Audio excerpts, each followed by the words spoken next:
આપ સર્વોને હેતપૂર્વક જય શ્રી સ્વામિનારાયણ। આજની સત્સંગ કથા વાર્તા નિજ મંદિર સાવરકુંડલા। આજની સત્સંગ કથા વાર્તામાં આપણે ચરિત્ર કથા અંતર્ગત શ્રીમદ સત્સંગી જીવનની કથા સાંભળશું।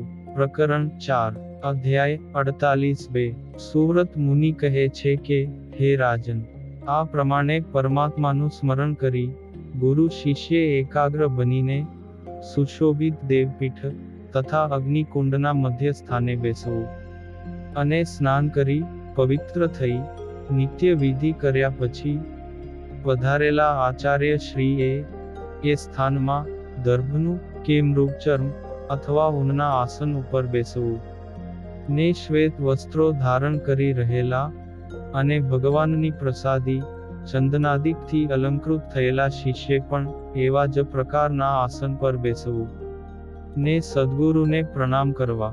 તે સમયે આચાર્ય શ્રીએ ધોયેલા બે શ્વેત નવીન વસ્ત્રો શિષ્યને ધારણ કરાવવા, તુલસીના કાષ્ઠની શોભાયમાન કંઠી શિષ્યના કંઠમાં પહેરાવવી, તેમજ પૂજા કરતા બાકી રહેલા કેસરયુક્ત સુગંધીમાન ચંદનથી 4 ઉર્ધ્વપુંડ્ર તિલક કરાવવા।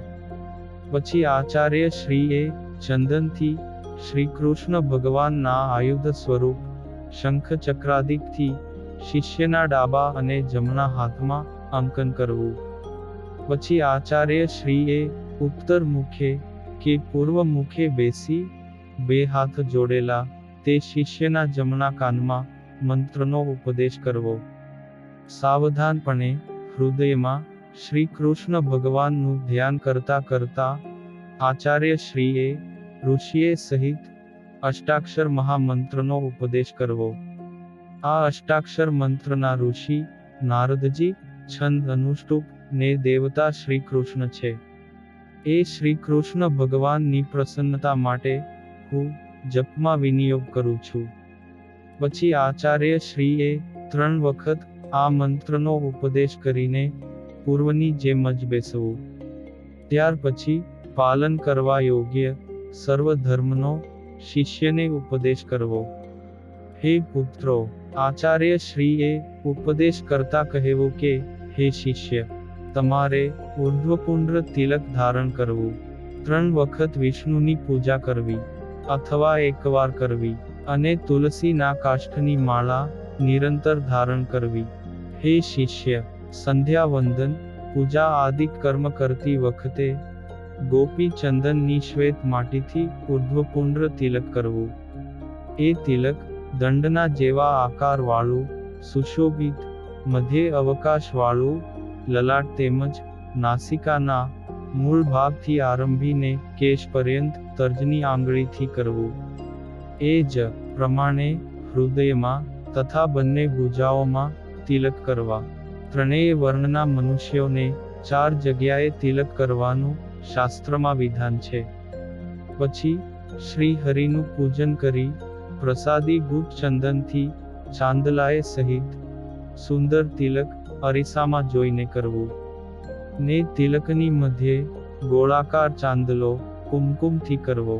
તેમજ હૃદય અને બંને ભુજાઓમાં પણ ચાંદલાએ સહિત તિલક કરવું। તેમાં શ્રી વાસુદેવ ભગવાનનું ધ્યાન કરી લલાટમાં, સંકર્ષણનું ધ્યાન કરી હૃદયમાં, પ્રદ્યુમ્ન અને અનિરુદ્ધનું ધ્યાન કરી બંને ભુજાઓમાં તિલક કરવા। હે શિષ્ય, તમારે તુલસીના કાષ્ઠની સૂક્ષ્મ બેવડી કંઠી કંઠમાં નિરંતર યજ્ઞોપવીતની જેમ ધારણ કરવી। ભગવાનની પ્રસાદીભૂત તુલસીના કાષ્ઠની નવીન કંઠી ધારણ કરે ત્યારે આ મંત્રનો પાઠ કરવો કે, હે તુલસીના કાષ્ઠમાંથી નિર્માણ કરેલી અને ભગવાન શ્રી કૃષ્ણને પ્રિય માલિકા, હું તને કંઠમાં ધારણ કરું છું, મને પણ તારી જેમ જ શ્રી કૃષ્ણ ભગવાનની પ્રસન્નતાનું પાત્ર બનાવ। ત્યાર પછી જે સમયે જે પ્રાપ્ત થયેલા ચંદન પુષ્પાદિક ઉપહાર દ્રવ્યોથી ભગવાનનું પૂજન કરવું। પૂજા ઉપયોગી પદાર્થના અભાવમાં એ પૂજન નિર્દંભપણે માત્ર મંત્રોચ્ચારથી કરવું। બ્રાહ્મણોએ શાલિગ્રામની પૂજા કરવી. દીક્ષા પ્રાપ્ત કરી ન હોય તેમણે શ્રી કૃષ્ણ ભગવાનની પ્રતિમાનું પૂજન કરવું. હે શિષ્ય, આ જે તમને મહામંત્ર આપવામાં આવ્યો છે, તે મંત્ર સમગ્ર મનોવાંછિત ફળને પૂર્ણપણે આપનારો છે. તેથી ભગવાનની પૂજા કર્યા પછી તમારે તેનો યથાશક્તિ જપ કરવો. અને જપ કર્યા પછી કોઈ આપતકાળ ન હોય તો શ્રીમદ ભાગવતના દશમ સ્કંધના એક અધ્યાયનો પાઠ કરવો. આપતકાળમાં પાઠનો કોઈ નિયમ નથી. ક્યારેક કાલિકા, ભૈરવ, ગ્રહ કે ભૂત પ્રેતાદિકનો ઉપદ્રવ થાય તો પવિત્ર થઈ સ્વસ્થ ચિત્તે નારાયણ કવચનો જપ કરવો. સાયંકાળે પણ તમારી શક્તિ પ્રમાણે આ મહામંત્રનો જપ કરવો, પરંતુ ભગવાનની ભક્તિ વિના વ્યર્થકાળ પસાર કરવો નહીં.